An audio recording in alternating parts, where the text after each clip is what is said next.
Governor வீடு ஒன்றும் எதை முடிவு பண்ணணும்னு சொல்லக்கூடாது. It is a floor of the house. எதனால கவர்னர் எப்படி பிஹேவ் பண்ணிட்டு இருக்காரு, இது டெமோக்ரஸிக்கு நல்லது இல்ல.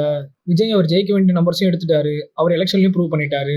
Let him prove in the floor. Aachi Masala எந்த சமையலும் ருசி தேடும் ரகசியம் ₹20. முன்னாடி எலெக்ஷன் முடிஞ்சிருக்க நிலையில தாவேக தலைவர் விஜய் வெற்றி பெற்றிருக்காரு. என்னதான் எலெக்ஷன்ல அவர் வின் பண்ணியிருந்தாலுமே அவரால் மெஜாரிட்டியான சீட்ஸை கம்ப்ளீட் பண்ண முடியல. இந்த நிலையில தாவேக தலைவர் விஜய் உரிமை கோரி கவர்னர் ஆஃபீஸ்க்கு போயிருக்காரு. பட் அது கவர்னர் என்ன சொல்லியிருக்காருன்னா, நீங்க என்னதான் எலெக்ஷனை வின் பண்ணியிருந்தாலுமே அதுக்கான மெஜாரிட்டி சீட்ஸை நீங்க கொடுத்துதான் ஆகணும். மெஜாரிட்டி சீட்ஸ் நீங்க கொடுத்தா மட்டும்தான் அடுத்து என்ன ஸ்டெப் எடுக்க போறோன்றதை சொல்ல முடியும். அண்ட் நெக்ஸ்ட் நீங்க சிஎம் ஆக முடியும் அப்படின்னு சொல்லியிருக்காங்க. ஸோ இதனால நிறைய செலிபிரிட்டிஸ் அவங்களோட ஆதங்கத்தையும் அவங்களோட ஆதரவையும் தளபதி விஜய்க்கு தெரிவிச்சிட்டு இருக்காங்க ட்விட்டர்ல. அண்ட் இதை பத்தி ஆக்டர் பிரகாஷ் ராஜும் ஒரு இன்டர்வியூல பேசியிருக்காரு. அதுல அப்படி அவர் என்ன சொல்லியிருந்தாருன்னா, விஜய் தனித்து நின்று 108 சீட்ஸ் அவர் எடுத்திருந்தாரு. இப்போ காங்கிரஸும் அவர் கூட கூட்டணி அமைச்சிருக்கு, அதுவும் 5 சீட்ஸ் ஆட் ஆயிருக்கு. கவர்னர் வீடு ஒன்றும் எதை முடிவு பண்ணணும்னு சொல்லக்கூடாது. It is a floor of the house. எதனால கவர்னர் எப்படி பிஹேவ் பண்ணிட்டு இருக்காரு, இது டெமோக்ரஸிக்கு நல்லது இல்ல. விஜய் அவர் ஜெயிக்க வேண்டிய நம்பர்ஸையும் எடுத்துட்டாரு, அவர் எலெக்ஷன்லயும் ப்ரூவ் பண்ணிட்டாரு. Let him prove in the floor. எதனால விஜய்க்கு ஒரு டெமோக்ராட்டிக் ரைட்ஸ் கூட கொடுக்க மாட்டீங்க. விஜய்க்கு இப்போ நடக்கிறது ரொம்ப அன்ஃபேர்னு நான் சொல்லுவேன். அவர் தப்போ கரெக்டோ அதை அவர் ப்ரூவ் பண்ணணும். அவர் நல்லது செஞ்சா நாங்கள் எல்லாருமே சந்தோஷப்படுவோம். இதே அவர் தப்பு பண்ணா அவருக்கு ஓட் போட்டவங்க எல்லாருமே அதை ரியலைஸ் பண்ணணும்.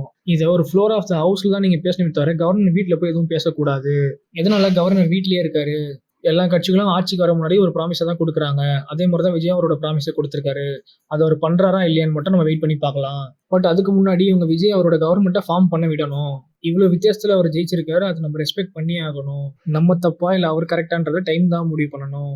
அது ஒரு ப்ராசஸ். பட் நீங்க ஒரு கவர்மெண்ட்டை ஃபார்ம் பண்ண விட மாட்டீங்களே, அது தப்பு. எல்லாருமே எடுத்து பேசியே ஆகணும், பேசிதான் ஆகணும் அப்படின்னு பிரகாஷ் ராஜ் ஒரு இன்டர்வியூல சொல்லியிருக்காரு. அதே மாதிரி அவர் ட்விட்டர்ல ஒரு ட்வீட்டும் போட்டிருக்காரு. அப்படி அவர் அதுல என்ன போட்டிருந்தாருன்னா, இந்த கவர்னரோட பிஹேவியர் ரொம்ப டிஸ்கஸ்டிங்கா இருக்கு. It's unacceptable and unconstitutional. நமக்குள்ள நிறைய டிஃபரன்ஸ் இருக்கலாம், பட் விஜய் அவரோட மேண்டேட்டை எடுத்துட்டாரு.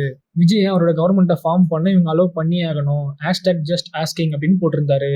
அண்ட் இது தொடர்ந்து ஆக்டர் விஷாலும் ஒரு ட்வீட் போட்டிருக்காரு தளபதி விஜய்க்கு ஆதரவா.